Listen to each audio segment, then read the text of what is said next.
কিশোর gang, তাদের উৎপাত, টিজ, এগুলো নিয়ে বেশ কথা এসেছে। বোঝাতে পারছি? পারি নাই? হ্যাঁ। এবং লক্ষ্য করবেন যে মোটামুটি এই কিশোর গ্যাং, টিনেজারদের উৎপাত আশেপাশে অনেক জায়গায় বেড়ে গিয়েছে। সবচেয়ে বেশি উৎপাত হলো মোহাম্মদপুর এলাকায়, স্বীকৃত, এবং এই কয়েক মাসে অনেক বেশি বেড়ে গিয়েছে। প্রচুর পরিমাণে মারামারি হচ্ছে, উৎপাত হচ্ছে। তো এই উৎপাত নিয়ে কিছু বিষয়ের আবেদন এসেছে আমাদের কাছে। অতএব আমার যদিও প্রিপারেশন ছিল না, তবু আমি এই বিষয়ে কিছু কথা বলতে চাই। প্রিয় হাজিরিন, আল্লাহ কোরআনুল কারীমে একটা সূরা নাজিল করেছেন, যে সূরার নাম হলো সূরা লুকমান। এই সূরা লুকমানের 13 থেকে নিয়ে 19 নম্বর আয়াত, এই আয়াতগুলো ঘরে গিয়ে পাঠ করবেন এবং ঘরের সবাইকে নিয়ে একসাথে বসে এই আয়াতগুলো তরজমা এবং তাফসীর পড়বেন, শুনবেন, সবাইকে মিলে করবেন তো ইনশাল্লাহ? চেষ্টা করবেন, ঠিক আছে না ইনশাল্লাহ?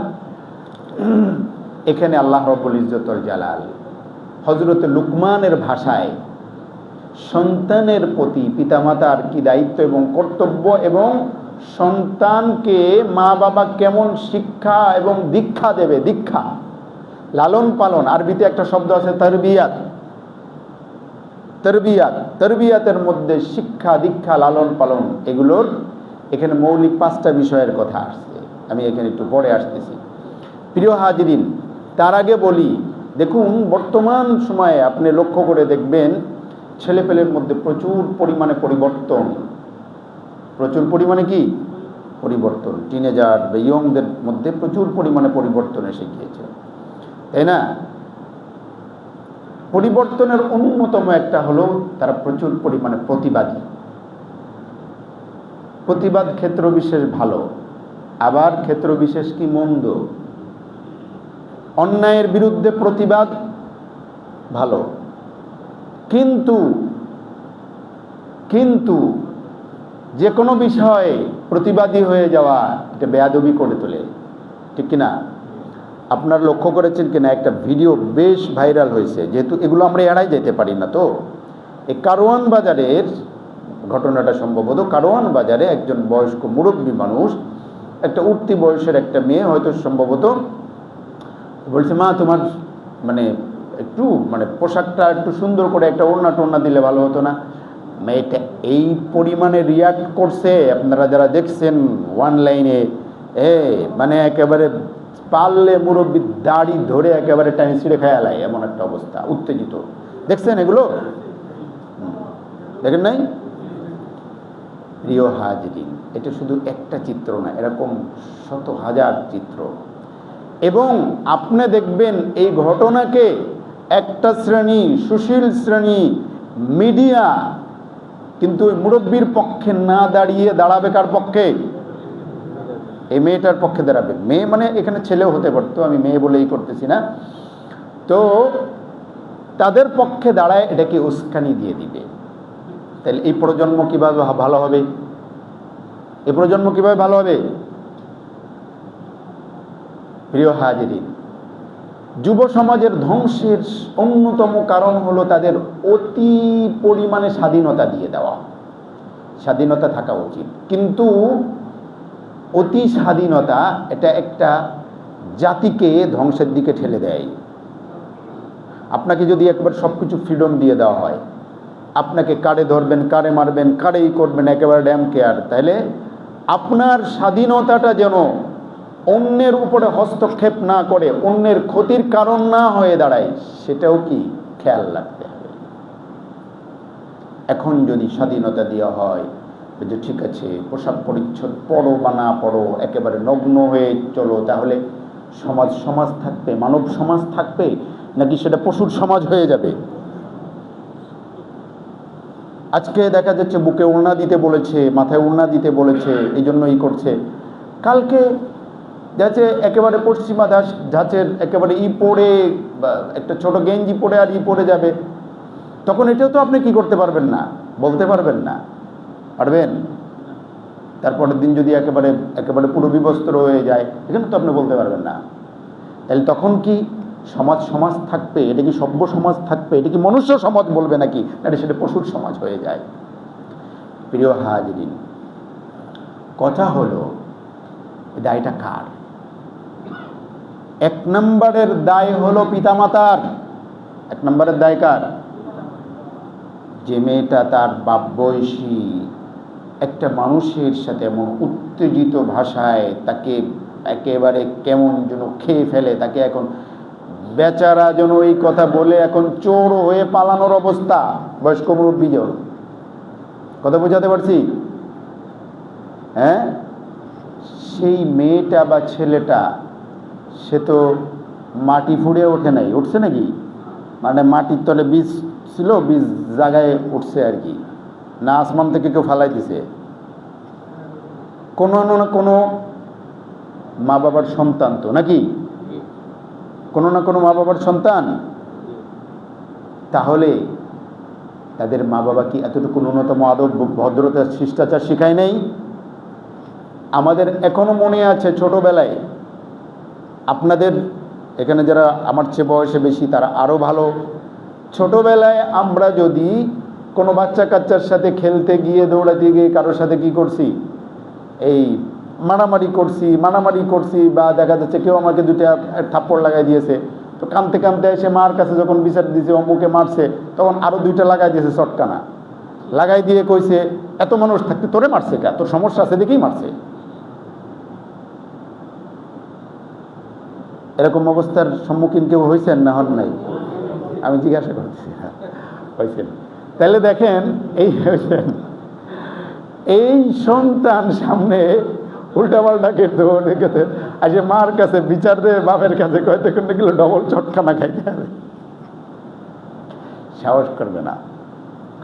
এখনকার যারা প্যারেন্টস আছে, মা বাবা আছে, যদি এমন কোনো অবস্থা হয় কয় দাঁড়া তুই এখানে থাকতে লাগ, গিয়ে ওখানে অন্যায় হোক ন্যায় হোক, হয়তো ওই ছেলেটাই হয়তো এরে মারছে, কিন্তু এসে কি করছে, গিয়ে একেবারে 14 গোষ্ঠী উদ্ধার করে তারপরে কি আসবে, ঠিক কিনা?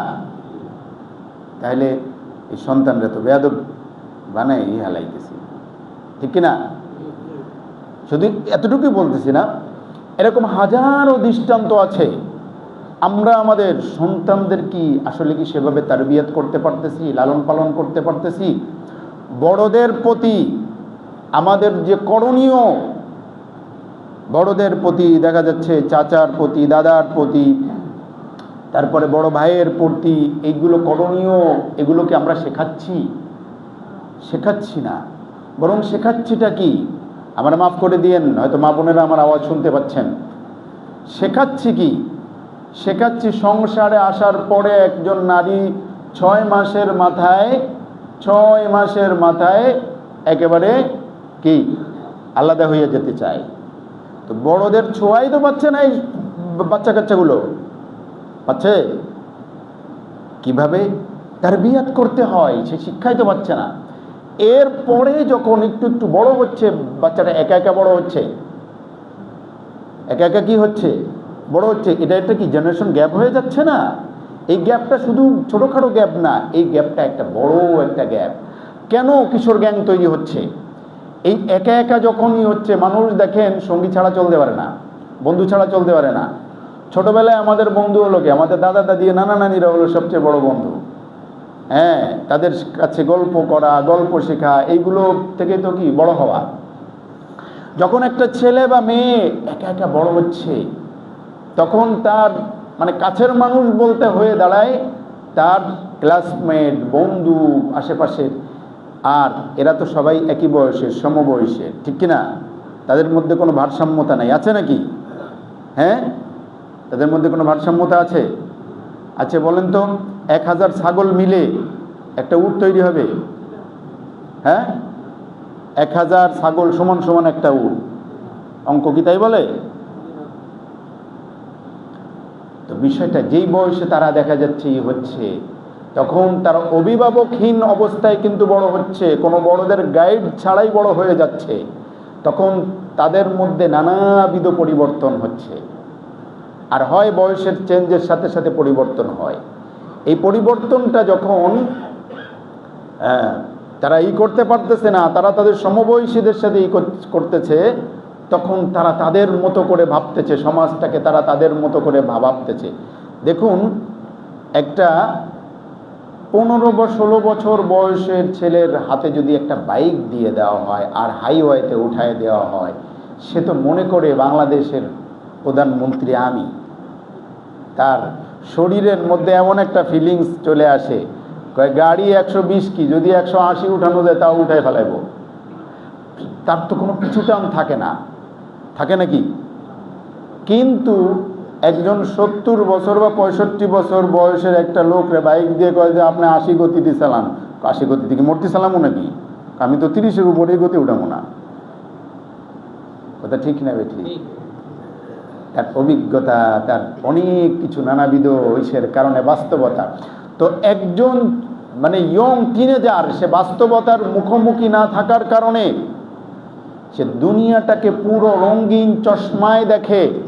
তখন একজন অভিভাবক কাছের থেকে যে পিঠে হাত বোলায়, মাথায় হাত বোলায়, কাছে থেকে বন্ধুর মতো করে একজন বয়স্ক মুরব্বী অভিভাবক তার পাশে থেকে যদি তাকে আস্তে আস্তে ছোট ছোট করে বাস্তব জীবনকে বোঝায়, তাহলে সে বুঝতে বুঝতে বুঝতে বুঝতে বড় হবে। অন্যথায় সে এমন ড্যাম কেয়ার হয়ে যাবে। টিনেজারদের মধ্যে যে সমস্তই থাকে, তারা নতুনত্ব চায়, তারা পরিবর্তন চায়, তারা হিরোইজম চায়। হ্যাঁ, চায় কি চায় না? এই জন্য দেখবেন যে তারা বিভিন্ন ভিডিও বানায়, মানে ভয়ঙ্কর ভয়ঙ্কর ভিডিও বানাইতে চায় তারা। এটা দিয়ে তারা কি করবে? ভাইরাল হবে, সেলিব্রিটি হবে, তাই না? আপনারা যদি বলে যে আপনি একবারে কার্নিশের গোড়ায় দাঁড়ায় একটা করেন, ভিডিও করেন, আপনি করবেন? কিন্তু 16 বছর, 13 বছর, 14 বছর বলে একেবারে যে চান্স নিয়ে নেবে। প্রিয় হাজরিন, তো বলতেছিলাম যে এই ছেলে বা মেয়েগুলো কেন বকে যাচ্ছে, কেন নষ্ট হচ্ছে, কেনই হচ্ছে? আমাদের 1 নম্বরের দায়বদ্ধতা কাদের? পিতামাতার। 1 নম্বর দায়বদ্ধতা কাদের? পিতামাতার। পিতামাতা কেন? সন্তানদের প্রতি। ধরুন আমাদের এই মহল্লা বা অন্য মহল্লায় যে সকল ছেলে মেয়ে যারা একটু মানে বিষয়ের মধ্যে দেখা যাচ্ছে যে টিজ করে বা এই করে, কারো না কারো তো সন্তান, তাই না? তো মা বাবা বা অভিভাবকরা তারা প্রত্যেকের নিজের সন্তানকে যদি নিয়ন্ত্রণ করার চেষ্টা করে, তাহলে কিন্তু অনেকাংশে কি হয়ে যায়? নিয়ন্ত্রণ হয়ে যায়। এরপরে আসুন, আর দায়িত্ব কার আছে? শিক্ষকদের দায়িত্ব আছে, টিচারদের দায়িত্ব আছে। আচ্ছা, বুকে হাত রেখে বলুন তো, বুকে হাত রেখে বলুন, বর্তমান যে শিক্ষক বা শিক্ষক রয়েছে যারা কি ওই অর্থে তারবিয়াত করেন? আমার মনে হয় 90 জন 95 জন শিক্ষক একেবারে পুরোপুরি গাফেল। তারবিয়াত বা আল্লাহওয়ালা বানানো শুধুমাত্র কি মাদ্রাসার হুজুরদের কাজ নাকি? মসজিদের ইমামদের কাজ নাকি? শিক্ষক যিনি, তিনি শিক্ষক, তিনি কোন সাবজেক্ট শিখাচ্ছেন সেটা বড় কথা না। তিনি বাংলা শিখাচ্ছেন, ম্যাথ শিখাচ্ছেন, তিনি তো শিক্ষার সাথে সাথে তাকে মানুষ হওয়ার শিক্ষাটা আগে দিবেন, ঠিক কিনা? আমার মনে আছে আমি প্রাইমারিতে পড়ার সময় অনেক কিছু যেগুলো আমাদের টিচাররা আমাদের শিখিয়েছেন, অনেক হিন্দু টিচাররাও আমাদেরকে তারবিয়াত করেছেন, তাদের থেকে অনেক সুন্দর কথা আমরা শিখেছি, কিভাবে মানুষ হয়ে চলতে হয়, সমাজের মধ্যে কিভাবে ভালো মানুষ। এগুলো আমার একজন হিন্দু টিচার ছিল, আমি ওনার থেকে অনেক কিছু শিখেছি। বুঝাতে পারছি? এই শিক্ষাগুলো কি হচ্ছে? নাকি শিক্ষা অন্য প্রফেশনের মতো একটা প্রফেশন হয়ে গিয়েছে? আর একটু যদি বাড়ায় বলি, এটা একটা বাণিজ্যিক হয়ে গিয়েছে। এটা কি বাড়ায় বলা হবে? তাহলে শিক্ষকরা তাদের ইসের মধ্যে নাই, তাহলে এ দায়ভার সমাজের শিক্ষকদের উপরে এসে যায়। 3 নম্বর হলো সমাজের যারা দায়িত্বশীল আছে, জিম্মাদার আছে, সমাজের মুরব্বীরা আছে, সমাজের যারা আছে, তাদের কিন্তু এটা একটা দায়ভার এসে পৌঁছায়। সমাজের মধ্যে যখন দেখা যাচ্ছে কিছু ছেলে পেলে বকে যাওয়া, কিছু ছেলে পেলে তাদের যারা উৎপাত, তখন অভিভাবকদেরকে ডেকে মুরব্বীরা যে এটার কিভাবে প্রতিকার পাওয়া যায়, কিভাবে এ বিষয়ে চিন্তা ফিকির করা উচিত নাকি করা উচিত না। আল্লাহর নবী বলেছেন, আলা কুল্লুকুম রাঈন ওয়া কুল্লুকুম মাসউলুন আন রাইয়াতি। আল্লাহ নবী বলেছেন, তোমরা প্রত্যেকেই দায়িত্বশীল, প্রত্যেকেই নিজ জায়গায় দায়িত্বশীল। ওয়া কুল্লুকুম মাসউলুন আন রাইয়াতি, প্রত্যেকে তার দায়িত্বের ব্যাপারে জিজ্ঞাসা করা হবে। বুখারীর হাদিস। একজন নারী তার পরিবারের মধ্যে দায়িত্বশীল। একজন নারী পরিবার কিভাবে পরিচালনা হবে, পরিবারের সদস্যদের ব্যাপারে নারীকে জিম্মাদার করা হয়েছে। পুরুষ তার পরিবারের জিম্মাদার, ইমাম শাসক তার দেশের জিম্মাদার, এলাকার যিনি কি আছেন দায়িত্বশীল আছেন, যেমন চেয়ারম্যান বা মেম্বার বা এলাকার কমিশনার, তিনি কিন্তু এলাকার কি জিম্মাদার, ঠিক আছে, তাকে কিন্তু জিজ্ঞাসাবাদ করা হবে। তো আমরা আমাদের সমাজের যারা বয়স্ক মুরব্বী দায়িত্বশীল আছে, অভিভাবকদের নিয়ে বসে মাঝে মধ্যে মিটিং করা, বা এটা আমরা ছোট ছোট করে করলে হবে। ধরুন আমরা এখান থেকে নিয়ে এতটুকু পর্যন্ত আমরা এই জায়গাটুকু ঠিক রাখতে চাই, একসাথে তো আপনি পারবেন না। আমি এই জায়গার মধ্যে যেন কোনো মদের আড্ডা হয় না, যেন কোনো জুয়ার আড্ডা হয় না, যেন কোনো ছেলে মেয়েকে টিজ না করে ইত্যাদি, এটা নিয়ে আমরা ছোট ছোট করে কাজ করতে পারি, নাকি করা যায় কি যায় না? তাইলে কিন্তু ছোট ছোট করে প্ল্যান নিলে কাজ করা সম্ভব। প্রিয় হাজিরিন, তো এই জন্য আসুন আমরা যদি এভাবেই আমরা আমাদের প্রত্যেকের জায়গা থেকে চেষ্টা করি, আল্লাহ রব্বুল ইজ্জত ওয়াল জালাল, আল্লাহ রব্বুল ইজ্জত ওয়াল জালাল আমাদের উপরে নুসরত করবেন, আল্লাহ আমাদের সাহায্য করবেন। প্রিয় হাজিরিন, তো সূরা লুকমানের 1 মিনিটে আমি সূরা লুকমানের যেহেতু পড়েছিলাম তারবিয়াত, ওটা আমি বলে শেষ করে দিচ্ছি। হযরতে লুকমান হাকিম এখানে 5টা পয়েন্টের কথা বলেছেন। এই যে এই 5টা পয়েন্টে এভাবেই মানে ছোটদেরকে তারবিয়াত করতে হয়। 1 নম্বর হলো ইয়া বুনাইয়া লা তুশরিক বিল্লাহ ইন্না শিরকা লা যুলমুন আযীম। হে আমার সন্তান, কলিজার সন্তান, হে বৎস, লা তুশরিক বিল্লাহ, আল্লাহর সাথে শিরিক করো না, নিশ্চয় শিরিক হলো কি বড় জুলুম। তো সন্তানদের ছোট অবস্থাতেই তাওহীদ, আল্লাহর প্রতি বিশ্বাস, আল্লাহর একত্ববাদের বিশ্বাসের শিক্ষা শেখানো উচিত। আমরা কয়জন মা বাবা এইগুলো শিখাই? ছোটবেলায় আমরা যখন নানার পাশে দাদার পাশে শুয়ে রয়েছি, দুপুরবেলায় রাতের বেলায় এই তাওহীদের বিভিন্ন গল্প আমরা কিন্তু শুনে শুনে বড় হয়েছি। মা বাবা তো কর্মজীবী, কাজ করেন, বাপেরা করেন, মারা করেন, গৃহিণী মারা রান্না বান্না অন্যর কাছে ব্যস্ত থাকেন। তো এগুলো আসলে শেখাবে কারা? 1 নম্বর মা বাবা সময় নিয়ে শেখাতে হবে, ঠিক আছে ইনশাআল্লাহ, মা বাবা যারা আছেন। 2 নম্বর হলো ইয়াকিন বা বিশ্বাস, ইয়াকিন, আল্লাহর প্রতি ইয়াকিন। একটা হলো তো বিশ্বাস, শিরিক না করা, তাওহীদ একত্ববাদ, আল্লাহর প্রতি আস্থা যেটা। ইয়া বুনাইয়া ইন্নাহা in তাকু মিসকালা হাববাতিন mean খারদাল, hey Vatsa, ইন্নাহা in তাকু মিসকালা হাববাতিন মিন খারদাল, সরিষা দানা পরিমাণ কোনো জিনিস যদি আসমান জমিনের মধ্যে কোথাও যদি গুপ্ত থাকে, লুকায়িত থাকে, আল্লাহ সেটার খবরও রাখেন। তো আল্লাহর প্রতি আকীদা, আল্লাহর প্রতি আস্থা যে আল্লাহ সব কিছু জানেন। 3 নম্বর হলো আল্লাহর আনুগত্য করতে শেখানো। কি করতে শেখানো? আল্লাহর আনুগত্য করতে। ইয়া বুনাইয়া আকিমিস সালাতা ওয়া'মুর বিল মা'রুফ ওয়া নাহি আনিল মুনকার, হে বৎস নামাজ আদায় করো, সৎ কাজের আদেশ দাও, অসৎ কাজে বাধা দাও। তো আমরা আমাদের সন্তানদেরকে কি শিখিয়েছি? সৎ কাজ এইটা, অসৎ কাজ এইটা, সৎ কাজে সাহায্য করব, অসৎ কাজ হলে প্রোটেস্ট করবা, এটা এভাবে শিখাই নাই। যার কারণে ওরা সৎ আর অসৎ শিখে নাই, শিখছে 17 বছর 18 বছর বয়সে মোহাম্মদ বিন কাসিম বিজয় করেছিলেন, কি এই ভারতবর্ষ বিজয় করেছিলেন। তারেক বিন জিয়াদ 17 বছর বয়সে স্পেন বিজয় করেছিলেন, 17 বছর বয়স। আর এই 17 বছর বয়সে আমাদের ছেলেপেলেরা কি করে এটা আমরা ভালো করেই জানি আর কি। অথচ এই 17 বছর বয়সে হযরত উসামা বিন যায়েদকে আল্লাহ নবী সাল্লাল্লাহু আলাইহি ওয়াসাল্লাম কমান্ডার বা সেনাপতি করে পাঠিয়েছিলেন।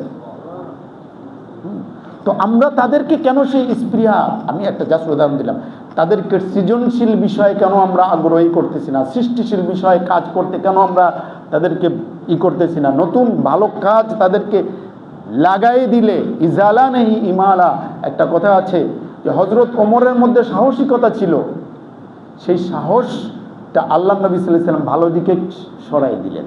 সে আগেও কঠোর ছিল, ইসলাম আসার পরেও কঠোর। আগে কোনো কুফরের জন্য কঠোর ছিল, এখন সে ইমানের জন্য কঠোর। তো প্রত্যেকের প্রতিভা আছে, প্রতিভাটা আমাদের উচিত কাজে লাগানো। 4 নম্বর হলো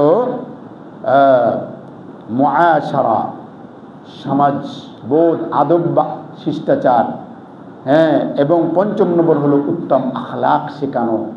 এই 5টা জিনিসের শিক্ষা 13 থেকে নিয়ে কত বললাম 19 নম্বর আয়াত পর্যন্ত। তো আমরা এভাবে চেষ্টা করবো ইনশাল্লাহ, ঠিক আছে না?